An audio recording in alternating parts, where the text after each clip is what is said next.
Bagaimana tata caranya sekarang? Akad nikah yang ada di dalam syariat simpel.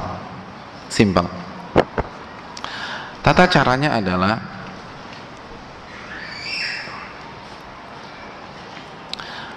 setelah semua unsur hadir, ada wali, ada calon mempelai laki-laki dan saksi, maka yang pertama yang perlu kita ketahui bahwa mempelai wanita tidak harus dihadirkan, apalagi di tengah-tengah forum. Gak harus, gak ada dalilnya. Bahkan jangan sampai mempelai wanita menjadi sasaran tembak mata-mata laki-laki pada saat itu, khususnya ketika akad nikah. Mempelai akan berdandan, jadi kalau sudah jelas-jelas berdandan atau dirias, di make up, maka dijaga di tempat yang baik, jangan sampai dipertontonkan, karena ini akan menjadi istri antum. Masa istri antum dilihatin oleh seluruh pasang mata yang hadir pada saat itu? Jadi sekali lagi tidak harus, bahkan kalau kondisinya demikian maka tidak dihadirkan di meja akad tersebut. Itu yang pertama. Jadi tinggal ada saksi, ada mempelai, dan ada wali. Lalu hadirin yang dirahmati oleh Allah Subhanahu wa taala, acara dimulai dengan khutbatun nikah sebagaimana hadis Ibnu Majah. Ibnu Majah membuat bab khutbatun nikah, bab khutbah nikah.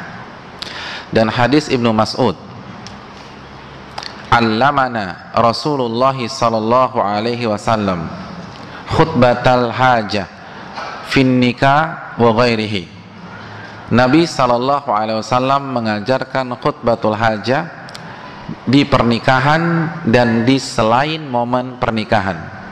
Jadi sekali lagi disunahkan untuk diawali dengan khutbatun nikah. Pertanyaannya, apa itu khutbatun nikah? Apa yang dimaksud khutbatun nikah? Apa arti khutbatun nikah? Hadirin, khutbatun nikah yang dimaksud sebagaimana hadis Ibnu Majah, hadis Abdullah bin Mas'ud, dan hadis-hadis yang ada dalam buku, dan bisa dicek di Bulughul Maram karya Al-Hafidh Ibnu Hajar, adalah innal hamdalillah nahmaduhu wa nasta'inuhu wa nastaghfiruh wa na'udzu billahi min syururi anfusina wa min sayyiati a'malina man yahdihillahu fala mudhillalah wa man yudlil fala hadiyalah. Asyhadu an la ilaha illallah wahdahu la syarikalah wa asyhadu anna Muhammadan abduhu wa rasuluh. Ya ayyuhalladzina amanu taqullaha haqqa tuqatih wa la tamutunna illa wa antum muslimun. Ya ayyuhan nasu taqu rabbakumul ladzi khalaqakum min nafsin wahidah wa khalaqa minha zawjaha wa batha minhuma rijalan katsiran wa nisaa'a wattaqullaha alladzi tasaaluna bihi wal arham innallaha kana 'alaikum raqiba. Ya ayyuhalladzina amanu taqullaha wa qulu qawlan sadida yuslih lakum a'malakum wa yaghfir lakum dhunubakum wa may yuti'illaha wa rasulahu faqad faza fawzan 'azima. Amma ba'du, fa inna asdaqal hadithi kitabullah wa khairal hadi hadi Muhammadin sallallahu alaihi wasallam wa syarrul umuri muhdatsatuha wa kullu muhdatsatin bid'ah wa kullu bid'atin dhalalah wa kullu dhalalatin finnar. Titik. Selesai. Itu khutbah nikah. Itu khutbah nikah. Banyak orang nggak paham khutbah nikah, dan yang terbaik untuk membacanya adalah wali. Begitu titik sampai di sini, baru dia katakan, saya nikahkan putri saya Fulana binti Fulan dengan Fulan bin Fulan dengan mas kawin seperangkat alat sholat tunai. Saya terima nikahnya. Selesai pernikahan. Itu akad yang sesuai dengan syar'i. Selesai. Jadi bukan, hadirin yang dirahmati oleh Allah, khutbah nikah akan disampaikan oleh Ustadz Fulan. Itu bukan khutbah nikah. Itu bukan khutbah nikah. Itu nasihat. Itu nasihat pernikahan aja, bukan khutbah nikah. Khutbah nikahnya baca itu. Dan yang paling baik membacanya adalah wali, kata banyak para ulama. Dan hukumnya sunnah. dan hendaknya wali merenungkan, dan hendaknya mempelai laki-laki paham makna innal hamdalillah nahmaduhu wa nasta'in dan seterusnya. Jadi sebelum akad nikah itu bukan hanya persiapan qabiltu nikahaha. Kan biasa pelempelai itu hafal qabiltu nikahaha, qabiltu nikahaha, qabiltu nikahaha, qabiltu nikahaha, saya terima nikahnya, saya terima. Apalagi ngafalin nama, apalagi nama calon mertua itu kan susah banget. Nah, bukan itu sebenarnya nggak terlalu penting sih. Kalau dalam segi fikih ya, itu lebih baik kita renungkan makna khutbatun nikah, karena itu dalam maknanya, dalam. Innal hamdalillah nahmaduhu wa nasta'inuhu wa nastaghfiruh. Segala puji hanya milik Allah. Ini acara tidak mungkin tersenggala kecuali karena Allah. Kami memujinya. Alhamdulillah nahmaduhu wa nasta'in, dan kami meminta pertolongan kepadanya. Ini acara tidak akan berhasil kecuali dengan pertolongan Allah. Jadi semua merenungkan. Itu baru pernikahan yang benar-benar khusyuk. Jadi khutbah nikah itu penting walaupun hukumnya sunnah. Tapi dibaca dengan penghayatan. Wali membacanya dengan penghayatan, lalu mempelai laki-laki yang siap-siap untuk qabul itu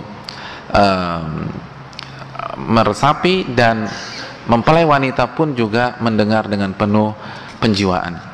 Lalu setelah itu, setelah selesai baru ijab dan qabul. Ijab adalah ucapan menikahkan dari wali, dan qabul adalah serah terima tersebut, sehingga pada saat itu sah menjadi istri kita. Itu akad nikah. Ustadz, kalau sekarang ada ceramah pernikahan, boleh apa tidak?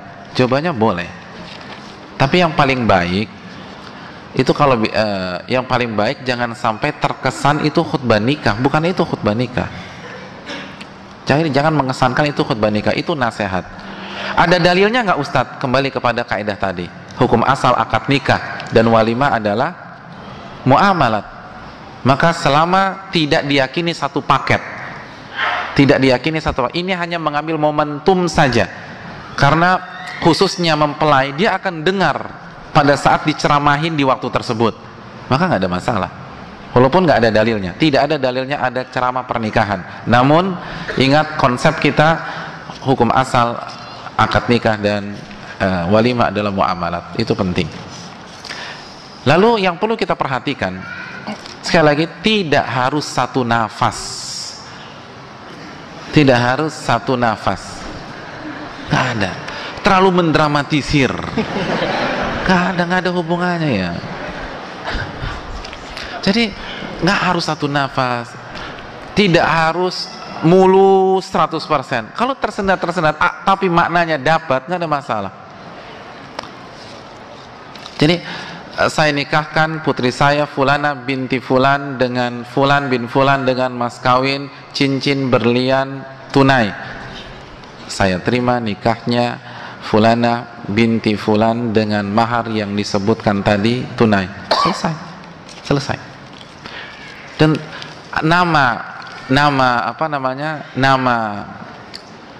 ayah kalaupun nggak komplit sebenarnya nggak ada masalah, asal jelas.